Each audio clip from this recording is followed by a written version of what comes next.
Hey there, let's do a character cold case. The first boss of Brighton Beach, Evsei Agron, he arrived in America with nothing more than a reputation soaked in blood. And yet, within a few months, every Russian immigrant in Brighton Beach knew his name.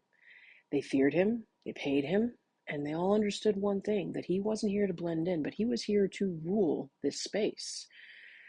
He was born in Ukraine. He was a product of the former Soviet Union and the underworld there. He was a thief in law. He was shaped by the brutal prison system, prison culture of the former Soviet Union. He was not a diplomat.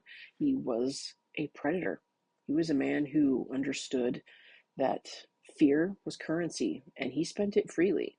And when he landed in New York in the late 1970s, Brighton Beach was a community of refugees, hustlers, and survivors. Some days perhaps still is, just maybe in a slightly different way. But Brighton Beach at the time lacked one thing, a central figure, if you will, who could unify and terrorize at the same time. This growing criminal culture within the area, and Agron stepped into that vacuum, and he mattered because he was the first true boss of the Russian mafia here in America. He controlled extortion and gambling and protection rackets, and the flow of money between Brighton Beach and the former Soviet Union. He was violent. He survived multiple assassination attempts, shootings, bombings, ambushes. He survived a lot of them.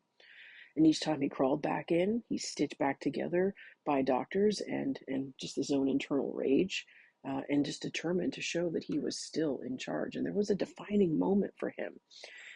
And it wasn't his rise, it was his fall. On May 4th, 1985, someone finally succeeded in his assassination attempt. But his murder didn't really end the story. It just really ignited the story of the Russian mafia within the United States. And eventually, Balagula took over, and then the Russian mafia didn't just get a new boss, but they got a new identity. That's where our podcast on Evsei Agron dove into. If you want to learn more about that or listen to that podcast, you can find it on Apple or Spotify. You can also take a listen to what we've got going on with the video podcast on YouTube if you search Crime Syndicate Stories.